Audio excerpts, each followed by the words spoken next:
Maka jika kita menginginkan apa yang disebut dengan baldatun thayyibatun wa rabbun ghafur, adanya suatu negeri yang penuh dengan keberkahan, yang penuh dengan kemakmuran, yang penuh dengan keadilan dan keamanan, yang sentosa di tengah-tengah rakyatnya, maka memang harus terus-menerus dibangun kesadaran di tengah-tengah umat ini untuk meningkatkan ketaatan kita kepada Allah Subhanahu wa taala. Baik ketaatan dalam menjalankan segala perintahnya maupun juga ketaatan dalam menjauhi seluruh larangan-larangannya. Maka kalau tidak, ya, kita khawatir tentu bahwa berbagai bencana, berbagai musibah yang sering kali dialami oleh kita, oleh negeri ini, oleh rakyat negeri yang kita cintai ini, bisa jadi itu adalah merupakan bagian dari peringatan-peringatan Allah Subhanahu wa taala, karena kita tidak termasuk dari bagian orang-orang yang senantiasa mensyukuri nikmat yang telah diberikan oleh Allah Subhanahu wa taala.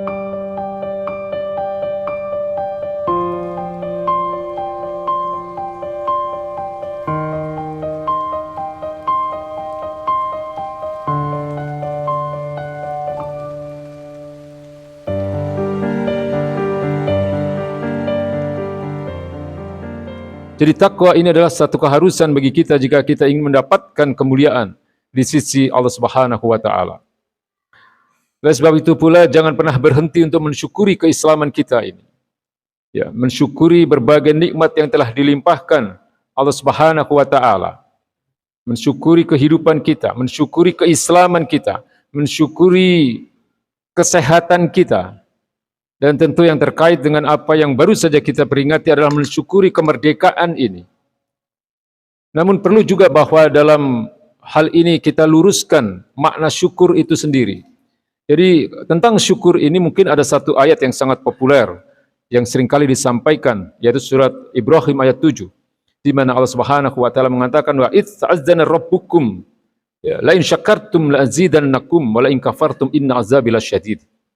Allah katakan, ingatlah ya, saat Tuhan kalian memaklumkan, ya, ketika Tuhan kalian memberitahukan, menginformasikan, ya, la in syakartum la azidannakum, jika kalian bersyukur atas nikmat-nikmatku, la azidannakum, maka akan kami tambahkan nikmat itu. Berkaitan dengan ayat ini, Imam Jarir At-Tabari dalam tafsir beliau jelaskan bahwa makna la in syakartum la azidannakum, ya, jika kalian mensyukuri nikmat kalian, itu artinya adalah bahwa rasa syukur itu adalah disertai dengan ketaatan kita kepada Allah Subhanahu wa taala. Jadi artinya di dalam frase jika kalian bersyukur, kemudian dikatakan oleh Imam At-Tabari bahwa ketaatan itu adalah merupakan bukti dari rasa syukur itu sendiri. Ketaatan terhadap apa yang menjadi perintah-perintahnya. Kemudian ketaatan akan upaya kita untuk senantiasa menjauhi larangan-larangannya. Itulah sebenarnya bukti dari rasa syukur kita kepada Allah Subhanahu wa taala. Maka Allah katakan azidannakum, maka sungguh akan kami tambahkan nikmat itu kepada kalian. Kemudian ini juga diperkuat oleh pendapat Imam Al-Ghazali dalam satu kitab yang sangat terkenal, ya, yang seringkali menjadi rujukan bagi para ulama, yaitu kitab Ihya Ulumuddin, di mana Imam Al-Ghazali mengatakan bahwa makna syukur itu sendiri adalah menggunakan rasa nikmat itu dengan berupaya untuk menyempurnakan ketaatan kita kepada Allah Subhanahu wa taala. Jadi sebenarnya tidak terpisahkan antara rasa syukur itu dengan ketaatan kepada Allah Subhanahu wa taala. Baik ketaatan di dalam rangka menjalankan perintah-perintahnya maupun ketaatan dalam menjauhi larangan-larangannya. Maka sebaliknya ketika seseorang tidak mensyukuri nikmat-nikmat Allah Subhanahu wa taala, kemudian Allah katakan wala in kafartum inna azabi lasyadid. Maka jika kalian kufur terhadap nikmat-nikmatku, jika kalian mengingkari berbagai nikmat yang telah dilimpahkan oleh Allah Subhanahu wa taala, kemudian Allah katakan inna azabi lasyadid, maka sungguh azabku itu adalah sungguh sangat pedih. Hadirin ma'asyiral muslimin yang dirahmati Allah Subhanahu wa taala. Ini perlu untuk kita sampaikan, ini perlu untuk meluruskan rasa syukur itu sendiri sebenarnya apa dalam pandangan Islam. Rasa syukur itu tidak terlepas dari ketaatan kita kepada Allah Subhanahu wa taala. Bukti rasa terima kasih kita, bukti rasa syukur kita kepada Allah Subhanahu wa taala atas berbagai nikmat yang telah dilimpahkan kepada kita, itu adalah ketaatan kita kepada Allah Subhanahu wa taala. Maka patut untuk menjadi renungan bagi kita, apakah terkait dengan nikmat kemerdekaan yang telah kita alami ini sudah kita syukuri dengan berbagai bentuk ketaatan kita kepada Allah Subhanahu wa taala? Rasanya tidak. Selama ini kita terjebak pada rutinitas berbagai acara-acara yang kurang bermanfaat dari sisi pandangan Islam. Tapi kita lupa bahwa ketaatan itu harus terus-menerus kita tingkatkan di hadapan Allah Subhanahu wa taala untuk membuktikan bahwa kita bersyukur atas berbagai bentuk nikmat ini kepada Allah Subhanahu wa taala. Apakah kita telah menggunakan seluruh nikmat ini untuk meningkatkan ketaatan kita kepada Allah Subhanahu wa taala, untuk mentaati berbagai hukum-hukumnya, untuk kemudian menjauhi berbagai larangannya, untuk mengatur kehidupan kita dengan apa yang menjadi ketetapan dan hukum-hukum dan aturan-aturan dari Allah Subhanahu wa taala? Rasanya pun tidak.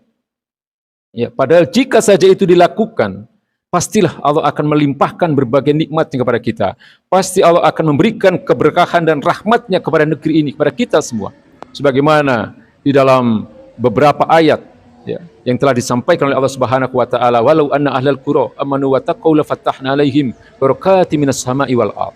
Seandainya penduduk-penduduk negeri itu beriman dan bertakwa, dalam arti seandainya penduduk-penduduk negeri itu mempunyai ketaatan kepada Allah Subhanahu wa taala, maka sungguh Allah akan membukakan pintu keberkahan itu baik dari langit maupun dari bumi. Hadirin ma'asyiral muslimin yang dirahmati Allah Subhanahu wa taala. Maka jika kita menginginkan apa yang disebut dengan baldatun thayyibatun wa rabbun ghafur, adanya suatu negeri yang penuh dengan keberkahan, yang penuh dengan kemakmuran, yang penuh dengan keadilan dan keamanan, yang sentosa di tengah-tengah rakyatnya, maka memang harus terus-menerus dibangun kesadaran di tengah-tengah umat ini untuk meningkatkan ketaatan kita kepada Allah Subhanahu wa taala. Baik ketaatan dalam menjalankan segala perintahnya maupun juga ketaatan dalam menjauhi seluruh larangan-larangannya. Maka kalau tidak, ya, kita khawatir tentu bahwa berbagai bencana, berbagai musibah yang sering kali dialami oleh kita, oleh negeri ini, oleh rakyat negeri yang kita cintai ini, bisa jadi itu adalah merupakan bagian dari peringatan-peringatan Allah Subhanahu wa taala, karena kita tidak termasuk dari bagian orang-orang yang senantiasa mensyukuri nikmat yang telah diberikan oleh Allah Subhanahu wa taala. Hadirin ma'asyiral muslimin yang dirahmati Allah Subhanahu wa taala. Sekali lagi bahwa bentuk syukur atas berbagai nikmat yang telah diberikan kepada kita, terutama adalah nikmat kemerdekaan yang telah diberikan kepada kita, ini tidak ada jalan lain kecuali kita melaksanakan berbagai perintahnya dan menjauhi seluruh larangannya. Karena ini terkait juga dengan apa yang menjadi perintah dari Allah Subhanahu wa taala, bahwa sebagai muslim memang kita harus mempunyai ketaatan yang total, mempunyai ketundukan yang total kepada Allah Subhanahu wa taala. Innama kana qaulal mu'minina idza tu'u ila Allahi wa rasulihi liyahkuma bainahum ay yaqulu sami'na wa ata'na. Sesungguhnya ciri-ciri orang beriman, ucapan-ucapan orang beriman ketika kepada mereka diseru untuk kembali kepada Allah Subhanahu wa taala dan Rasulnya, untuk mengatur kehidupannya berdasarkan apa yang telah ditetapkan oleh Allah Subhanahu wa taala, berdasarkan aturan-aturan dari Allah Subhanahu wa taala, ayyaqulu sami'na wa ata'na. Maka tidak ada ucapan lain selain sami'na wa ata'na, kami mendengar dan kami taat. Maka sekali lagi kita khawatir bahwa rasa syukur ini ketika tidak dibuktikan dan tidak diwujudkan dalam bentuk yang benar, artinya dalam bentuk meningkatkan ketaatan kita kepada Allah Subhanahu wa taala, maka Allah akan menurunkan azabnya. Allah akan menurunkan berbagai bencana. Allah akan menurunkan musibah yang sudah terbukti bahwa di dalam Al-Qur'anul Karim disampaikan oleh Allah Subhanahu wa taala, zaharal fasadu fil bari ya bima kasabat aydin nas. Sungguh telah nyata kerusakan yang ada di laut maupun di daratan, bima kasabat aidinas, karena perbuatan tangan-tangan manusia. Artinya adalah karena manusia meninggalkan apa yang menjadi ketetapan-ketetapan dari Allah Subhanahu wa taala. Manusia tidak peduli dengan perintah-perintah Allah Subhanahu wa taala. Manusia tidak peduli di dalam melanggar larangan-larangan dari Allah Subhanahu wa taala.